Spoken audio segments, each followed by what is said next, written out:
ডাঙৰ বেমাৰ এটাত ভুগি আছে, মই সোধা ষ্টাৰ্ট কৰিলোঁ, আপোনাৰ কিবা সপোন আছিল নেকি? আছিল। কোনোবাই গান গাব বিচাৰিছিলে, কোনোবাই পেইণ্টিং কৰিব বিচাৰিছিলে, মানে জীৱনটোক ইমান বেছি হৈ থাকিলে যে মানে মই বহুত ডাঙৰ ডক্টৰ নহয়, বাৰে বাৰে কওঁ, বহুত ডাঙৰ ডক্টৰ নহয়, বহুত কিবা জানা মানুহ নহয়, কিন্তু মই যিখিনি জানো সেইখিনিৰে মই অন্ততঃ কেইটামান বেমাৰক, চব বেমাৰকো নহয়, কেইটামান বেমাৰক মানুহৰ গালৈ অহাৰ পৰা মই বাধা দিব পাৰিম, শিকাব পাৰিম। তেখেতলোকৰ সেইটো পৰিচয়। আমি যেনেকৈ পুৰুষ মহিলা, তেখেতলোকৰ এটা নিজস্ব পৰিচয় এটা আছে। সেইটোক ছ'চিয়েল আইডেণ্টিটি বুলি ক'ব চাগে। Social identity. বায়'লজিকেল আইডেণ্টিটি হ'লেতো মেইল আৰু ফিমেল। মানে আকৌ এইটো কনফ্লিক্ট নাযাওঁ দিয়ক, কনফ্লিক্ট জনত। তোমাৰ কুৱেশ্যন সোধা পেটাৰ্ণটো বৰ ধুনীয়া, কিন্তু তুমি সুধিটা লগে লগে মানে মই মৰিলোঁ, ভিতৰৰ পৰা এটা শব্দ মৰিলোঁ। সমস্যাটো কি, মানুহৰ কনচেপ্টটো ক্লিয়াৰ হোৱা নাই। মানুহে ভাবি আছে ফেটি লিভাৰ, ফেট খাব নালাগে। নহয়, কাৰ্বহাইড্ৰেট খাব নালাগে, ভাত খাব নালাগে, ভাতো খাব পাৰে অলপ কমকে। এক কুকাৰ ভাত খাই, ভাতৰ পাহাৰ লয় একচুৱেলি, টকচি দিয়ে মানে। ভাত বাই আহোঁ, ভাত পাইছোঁ, ভাত বাইছো। আমাৰ ইয়াতে অফিচতে ৰবা দেই, ভাতটো বাই আহোঁ, পুৰা ভাত এনেকে খাব যে দুপৰীয়া 3টাত টোপনি লাগিবই। আৰু প্ৰত্যেকবাৰ খানা খোৱাৰ পিছত মই জাষ্ট বিচাৰোঁ যে 3টা গান শুনিম মই, যাতে ৱাকটো ধুনীয়াকৈ হৈ যায়, বা গাৰ্লফ্ৰেণ্ডৰ লগত কথা পাতিম। যাৰ নাই, তাৰ মোৰ গাৰ্লফ্ৰেণ্ড নাই, আহিব কমেণ্টটো। তুমি তেওঁৰ লগত তপস্যা কৰা।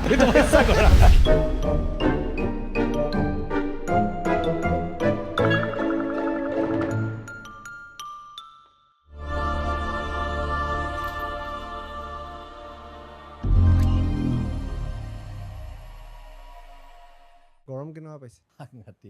মজা গৰম একদম পুৰা। মই আপোনাৰ প্ৰশ্নটোৱে সেনেকে আৰম্ভ কৰিব পাৰোঁ, মানে গৰমত কি কৰিব লাগে।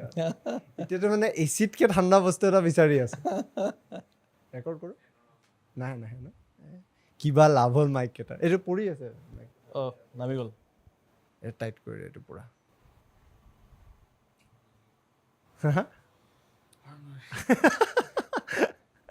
আহিবতো। এইটো চাউণ্ড আহি যাব যাব পাৰিলে কবি হা, আমি যেতিয়া ৰেডি। আৰু আপোনাক ছাৰ বুলি মাতো নে দাদা? দাদা। ছাৰটো মানে কলনাইজ ফিল হয়। নালাগে ছাৰ, কি হ'ল ছাৰ? এতিয়া মানে আপোনাক দেৱোত্তম অসম নামটো থকাৰ পিছত থাকে নহয় মানুহৰ, মানে যেনেকে WWEত আমি চাইছিলোঁ যে মানে ৰমেন ৰেইনছ কৰি দিলে আচল নামটো আমি নাজানো, মেইন মানে সেই কি বুলি ক'ম, স্ক্ৰীন নেমটোৱেদি বিখ্যাত হৈ যায়। আজি আপোনাৰ তেনেকুৱা ধৰণৰ একেই কথা, নকওঁ মই মিছা বুলি, বহুতে জানে যদিও কেতিয়াবাতো আপোনাক মাতি দিয়ে চাগে। বহুতে দেৱোত্তম দা বুলি মাতে, দেবুদা, কিছুমানে দেৱোত্তমটো দেৱত্তৰো হৈ গৈছে, মাজে মাজে মানে বেলেগ বেলেগ নাম হৈ গৈছে। মানে কি হয় দেৱোত্তমৰ? একচুৱেলি আৰম্ভণি হ'ল মানে এনেধৰণৰ, ক'ভিডৰ সময়ত কথা। তো মই ক'ভিডৰ কাৰণে মানুহক ভয় খোৱা দেখিলোঁ, তো মই ভিডিঅ' বনাম বুলি ভাবিলোঁ। ভিডিঅ' যেতিয়া বনোৱা ষ্টাৰ্ট কৰিলোঁ, তেতিয়া ভিডিঅ' বহুত পপুলাৰ হৈ গ'ল। একে ৰাতিৰ ভিতৰতে 80,000 90,000 ভিউজ হ'ল। চ' তেতিয়া মানে মই মাক ক'লোঁ যে, দেউতাক ক'লোঁ, দেউতা এটা মোক নাম দিয়াচোন, নাম এটা দিয়া, নামটো মই ইউজ কৰিম মোৰ এটা কামৰ বাবে, যিটো কামে মানুহক সহায় কৰিব। মানে এইটো এই কামটো আৰু মানুহ সজাগ কৰাৰ, স্বাস্থ্য সম্পৰ্কে, হেল্থ সম্পৰ্কে। দেউতাই ক'লে যে আধা ঘণ্টামান সময় দিয়ে, মই কৈ আছোঁ। আধা ঘণ্টাৰ পিছত দেউতাই মানে ফোন কৰি কৈছে যে দেৱোত্তম নামটো কেনে হয়, তো সেনেকৈ দেৱোত্তম আৰম্ভ কৰিলোঁ। চ' দেৱোত্তম, দেৱৰ উত্তম, মানে ভগৱানতকৈ উত্তম, ভগৱানৰ সেৱা কৰাৰ নিচিনা, মানুহৰ সেৱা ইজ লাইক ভগৱানৰ সেৱা, এই টাইপ মানে। অ'কে, ধুনীয়া। এটা জানেনে, আপোনাৰ আৰু আমাৰ মাজত চিমিলাৰিটিজ আছে। মই আজি এই বস্তুটো পঢ়ি থাকোঁতে বা আপোনাৰ কথা যেতিয়া মই বিচাৰি আছিলোঁ তেতিয়া গম পালোঁ। আপোনাৰ এই গোটেই ডিজিটেল জাৰ্ণিটো আৰম্ভ হৈছিল ক'ভিডৰ পৰা, আমাৰো গোটেইখিনি জাৰ্ণি আৰম্ভ হৈছিল ডিজিটেলি ক'ভিডৰ পিছৰ। হয় নেকি? আপোনাৰ যেনেকৈ নামটো দেউতাই ৰাখিলে, আমাৰো ট্ৰুথ নামটো মোৰ দেউতাই ৰাখিলে। তাতে এটা ৰিলেটিবিলিটি পালোঁ। তাৰপিছত মোৰ এনেকুৱা ফিল হ'ল যে সদায় নতুন কাম এটা আৰম্ভ কৰাৰ আগত এই মা দেউতাৰ আশীৰ্বাদটো লৈ কৰিলে যে ছাকচেছফুল হয়, আপুনি তাতে ডাঙৰ এক্সাম্পল মানে। চ' মই সেই ৰিলেটিবিলিটিটো পোৱাৰ কাৰণে মোৰ বিৰাট ভাল লাগিল। বাকী কেনেকুৱা চলি আছে এতিয়া? গৰম কেনেকুৱা লাগি আছে আপোনাৰ? গৰম সাংঘাতিক মানে দিল্লীৰ গৰম আৰু অসমৰ গৰমটো অলপ বেলেগতো। দিল্লীৰ গৰমটো তোমাৰ সেই হয়, মানে ঘাম অলপ কম ওলায়, পুৰি পেলাই। দিল্লীটো মানে এনেকুৱা হয়, মানে তোমাৰ অলপমান হাত দীঘল পিন্ধি গ'লে অলপমান আৰাম লাগে। ইয়াত তোমাৰ হাত দীঘল পিন্ধিবা, ইয়াত কাপোৰ পিন্ধিব মন নাযায়। মানে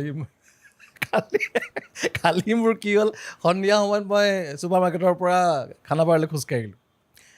মানে এনেকৈ ঘাম গৈ পিঠি দি গৈ কোনফালেদি গৈ চব গম পাই আৰু মই খানাপাৰা পোৱালৈকে মোৰ প্ৰায় শৰীৰৰ পৰা 2 লিটাৰমান পানী গ'ল, মোৰ মাথা ঘূৰাই গৈছেগৈ।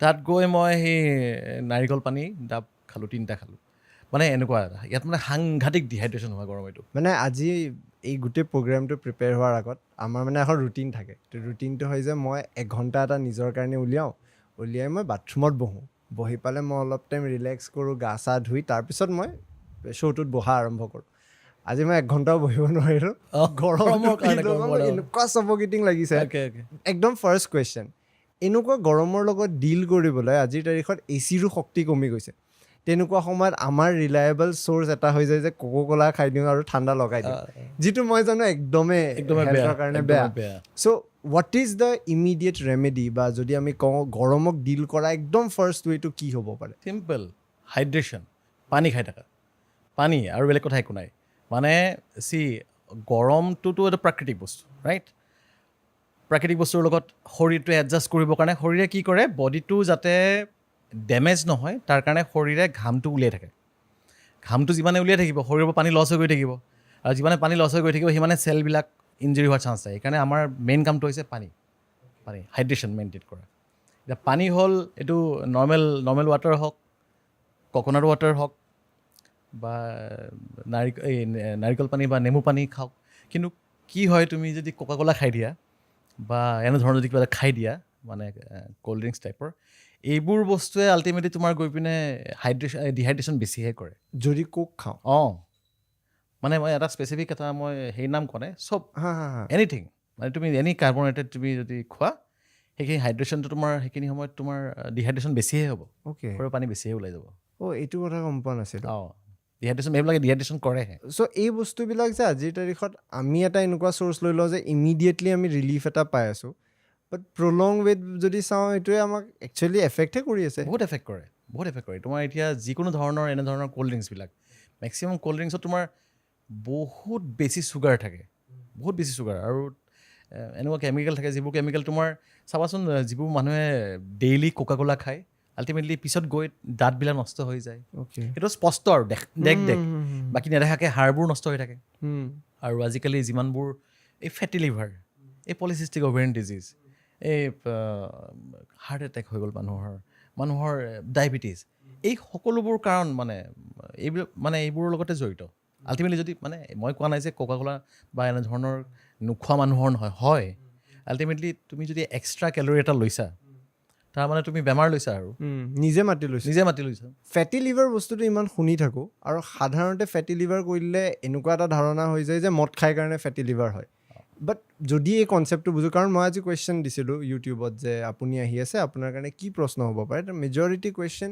ফেটি লিভাৰ ৰিলেটেড আছিল অকণমান ফেটি লিভাৰটো যদি বুজাই দিয়ে চ' এলকহল খাই হোৱা ফেটি লিভাৰতকৈ এলকহল নাখাই হোৱা ফেটি লিভাৰটো বেছি ডেঞ্জাৰাছ মানে কি ধৰণৰ কথা হ'ল আমাৰ ভগৱানে মানে শৰীৰটো এনেকৈ বনাইছে এই লিভাৰটো এটা মানে ইমান ধুনীয়া বস্তু এইটো মানে তোমাৰ শৰীৰৰ খাদ্যবিলাকক মেটাবলাইজো কৰে আৰু লগতে যদি তুমি অলপ এক্সট্ৰা কিবা খানা খাইছা সেই খানাখিনি মানে তোমাক জমা কৰি ৰাখে ছাপ'জ মোক লাগে আজি 2000 কেলৰি মই খাই দিলোঁ 2200 কেলৰি শৰীৰটো বিৰাট স্মাৰ্ট হৈছে এই ভৱিষ্যতে দৰকাৰ হ'ব পাৰে কি ঠিক সদায় খাব নাপায় কিবা দিগদাৰ হৈ যায় তো জমা কৰি ৰাখ 2000 কেলৰি খৰচ হ'ল 200 কেলৰি জমা কৰি আহিব ক'ত জমা কৰি আহিব লিভাৰত জমা কৰি আহিব আইডাৰ লিভাৰ নহ'লে এই এনেকৈ চৰ্বি হিচাপত নহ'লে মাচেলত ক'ৰবাত এই লিভাৰত যাই পিনে এনেকৈ জমা হওঁতে সেইটো যায়